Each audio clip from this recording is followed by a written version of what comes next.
Welcome to Laura Rose Paints. I am Laura Rose and I will be your guide for today's painting, which is a spooky graveyard just in time for Halloween. If you've been here before, you know the drill. If you are new to the channel, check out the description below for all the supplies you will need. Pull up an easel, hit like, hit subscribe, and let's get painting. Starting in the upper right corner, brush in a circular motion, expanding outwards until most of the canvas is filled in. I used ultramarine blue, bright red, and titanium white to create different shades of purple as I painted with my filbert brush.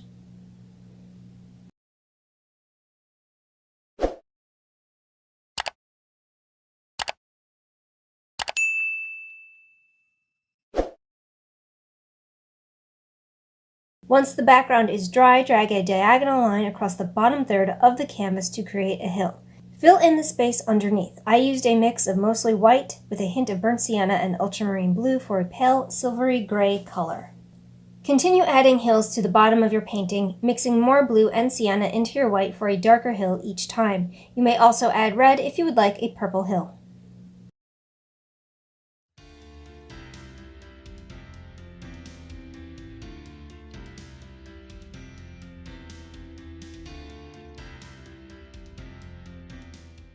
Add a large circle to the upper right corner for the moon. Feel free to make it white or gray or any color you like. I decided to mix yellow, red, and a drop of white for orange.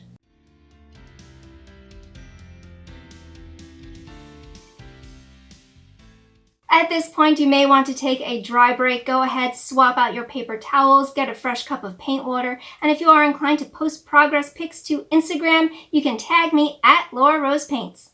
You can also find me on RedBubble, where some of my designs are on stickers, magnets, and other merch. Switching to a smaller brush, add little gravestones around your hills. Think upside down U shapes. I used white with a drop of black for the smallest gravestones in the distance, adding more black and increasing the size as I got closer to the bottom of the canvas. Drop in little gray shadows under each gravestone.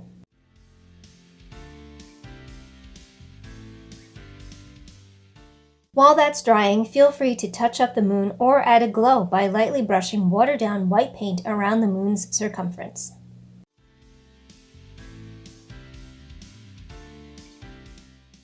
Add an outline to the shadowy side of each gravestone and a few squiggly flicks underneath to indicate grass.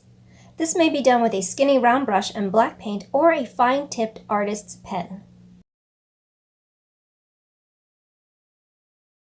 With a clean brush and fresh white paint, add a highlight to each gravestone. For the ones that are closer to the foreground, you may also add little crosses or rest in peace text.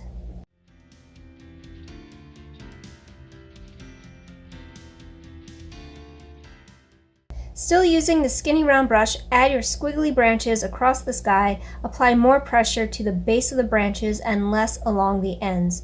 You could also switch to a smaller brush for the smallest branches, or trace over any parts that you would like to be thicker.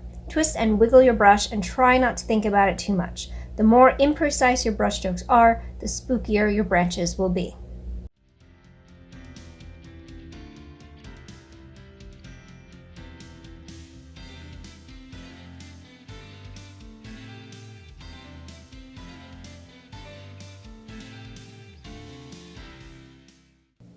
The fence at the bottom is a series of vertical lines connected by a set of horizontal lines.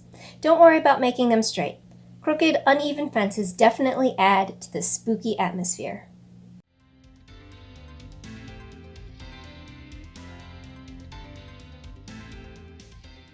And no spooky graveyard would be complete without a few bats flying overhead. Feel free to lightly sketch them with a pencil before committing to them with paint. Since these are tiny, I'll switch to a blank sheet of paper for the demo. Start with a capital letter M as in Mary on top of a capital letter V as in Victor. Add a curved line on each side and connect them to the body with 3 smaller curved lines underneath. Feel free to play around with the angle of the wings.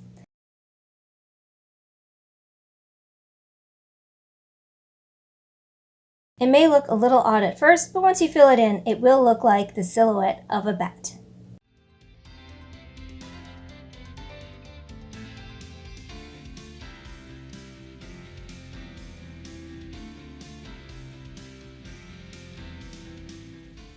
And that is the final detail based on the reference. Feel free to make whatever changes you like, but the final step is, of course, to sign your name. Take credit for your work, and if you are inclined to post to Instagram, please tag me at Laura Rose Paints so I can see your version of this painting.